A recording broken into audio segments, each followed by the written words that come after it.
In this video, I'm going to demonstrate use of layout mode on the S6. I really like layout mode. It's my favorite way of operating on the desk. So I suggest you try it because it's pretty cool. What are layouts? They are groups of faders, user-defined sets of faders. Perhaps you want to just see the drums or just the aux returns or just the vocals. And you can program buttons that boom, bring up just what you want. So that's what layout mode is. Let's enter layout mode and program some layouts. Let's hold shift down. Hit layout mode.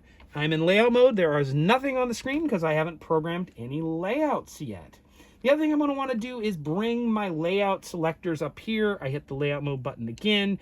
Now my layouts are here. And when we get to it, these buttons here will bring up the layouts. To program a layout, it's automatically already gone to the layout screen because I pressed it.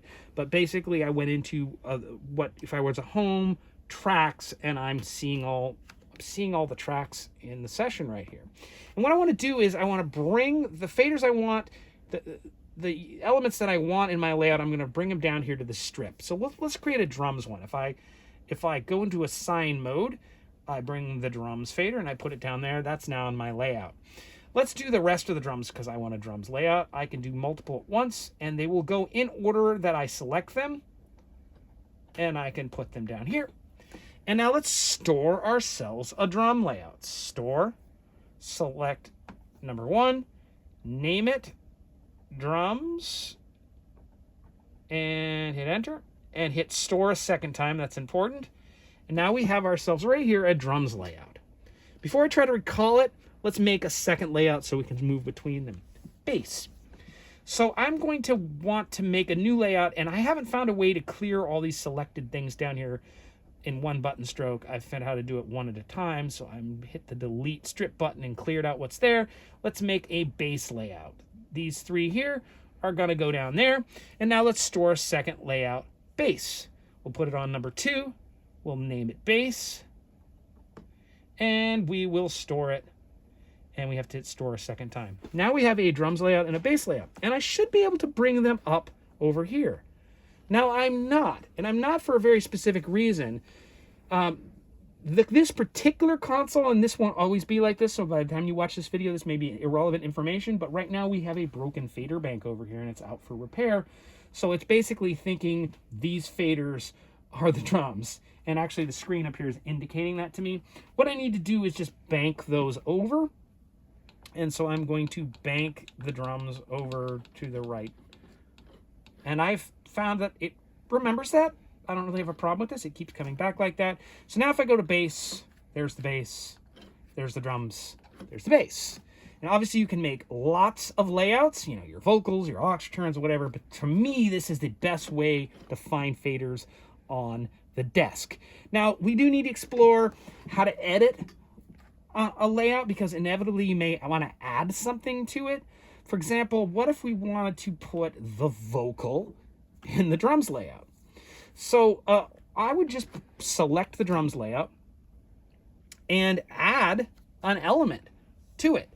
For example, let's grab the lead vocal and we'll put it on 16. Boom, there it is.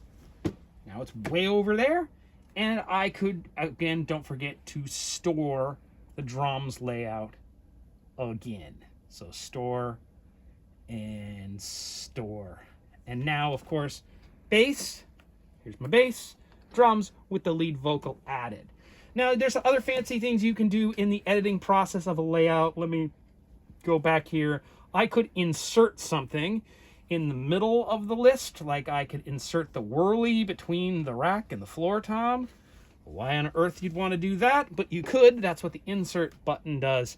But it does let you modify the layout and store it as needed. But anyway, when you're mixing, I highly recommend you make 3 or 4 layouts because then you don't have to do any more banking. You could just use layouts.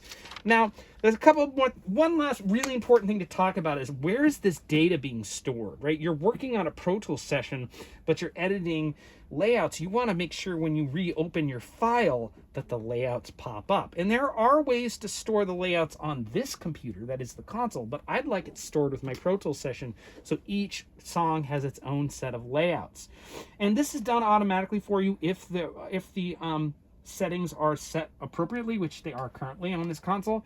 But if you go home and you go to settings, there's a button actually takes us to the settings screens. I want to go to my work surface tab. I'm just showing you this. You don't actually have to do this. But I'm sorry, where was I supposed to go? Settings. I was supposed to go to system. I was just going to show you where these preferences are. Auto load from titles and sessions. I have all of these parameters turned on, and basically this lets me load and save all the layout information in my Pro Tools session.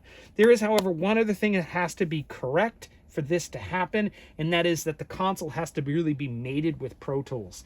And you do that by going to the Workstations tab and making sure there's a little blue star next to your by your Pro Tools. Now, why is this important? Because this console can actually support multiple Pro Tools rigs at once, or multiple other DAWs. You could have Logic and Fruity Loops and Pro Tools all connected to this console at once, and you have to decide who you're going to save the file to. And so by selecting this, boom, it makes the star blue, and it was already done for you anyway, so it's not a problem here at NESCOM. But that's what's happening, is it's saving this layout information in your Pro Tools session, so when you close a session, it will go away. When you open somebody else's session, it will pop right back up, and you don't have to worry about the console. I hope that helps. Thank you. Bye-bye.